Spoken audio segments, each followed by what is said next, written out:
দেখুন বন্ধুরা, আজকে একাদশী, তার জন্য আমি একটা ছানার রেসিপি করব। এই যে আমার এখানে 500 মানে দেড় কেজি দুধের করেছি আছে, আর এইটা নিচ্ছি। আর আমার এখানে আছে সাবু, বড় দানার সাবুটাকে আমি গুঁড়ে নিচ্ছি। এই যে খোলায় ভেজে, আজকে একাদশী, আজকে আটা ময়দা কিছু খেতে নেই। আর আছে গাজর, আর আছে আদা কুচনো, আর প্রথমে ছানা নিচ্ছি, তারপর এতে নিচ্ছি গাজর, তারপর দেবো কাঁচা লঙ্কা, তারপর দেবো গোটা জিরে, তারপর দেবো আদা।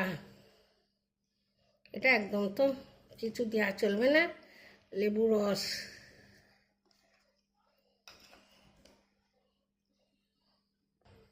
তারপর দেবো সন্দক নুন, তারপর দেবো গুঁড়োনো সাবু। এটাতে আমি ভালো করে মেখে নেব।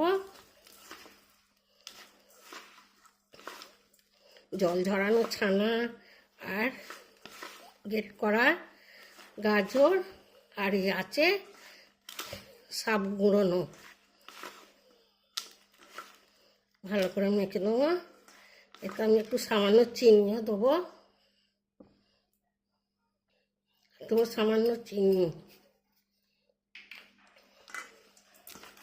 এটাকে ভালো করে মেখে নেব।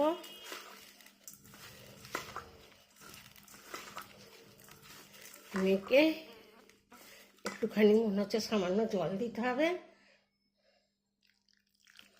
5 মিনিট রেখে দেবো মেখে। দেখুন বন্ধুরা, আমার মাখাটা রেডি হয়ে গেছে।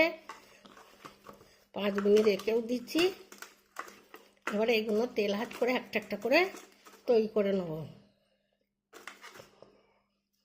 ছানার আর সাবুদের রেসিপিটা, একাদশী, আজকে পঞ্চশস্য খেতে নেই, তাই জন্য আজকে এই রেসিপিটা করছি।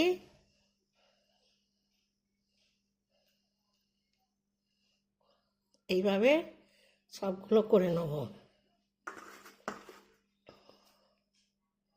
করে আর আগে তেলে ভাজবো।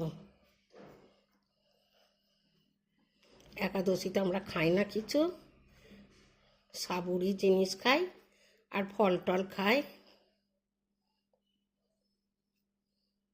দেখুন বন্ধুরা, অর্ধেকগুলো ভাজতে দিয়ে দিচ্ছি ছানার টিকিয়াগুলো। এ খুব আস্তে আস্তে ভাজতে হবে, কেননা এতে তো অন্য কিছু নেই, ময়দা নেই, আটা নেই, কিছুই নেই, সাবু সুজি নেই, শুধু ছানা আর সাবু দিয়ে তৈরি। খুব ভালো করে ভাজতে হবে। দেখুন বন্ধুরা, 1 খোলা হয়ে গেছে। এইভাবে আমি সবগুলো ভেজে নেব। খুব শক্ত হবে না, নরমই হবে। আর 1 খোলা দেবো।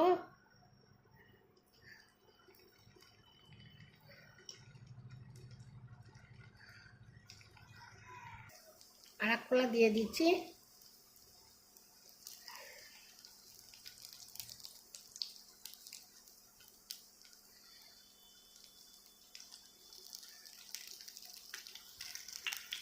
দেখো বন্ধুরা, এগুলোও হয়ে গেছে, আমি তুলে নেব।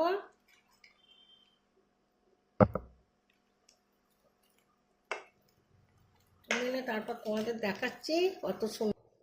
দেখুন বন্ধুরা, আমার ছানা দিয়ে আর সাবু দিয়ে কত সুন্দর হয়েছে। গরম আর মুচমুচ করছে। দেখো কত সুন্দর হয়েছে, গাগুলো একদম মরমর করছে। দেখো একদম শক্ত, ভাঙাও যাচ্ছে না। দারুণ হয়েছে একাদশী রেসিপিটা। এই রেসিপিটা ভালো লাগলে লাইক, শেয়ার, কমেন্ট করবেন, আর আমার চ্যানেলটা সাবস্ক্রাইব করে দেবেন। একাদশীতে এরকম করে খাবেন, খুব ভালো লাগবে।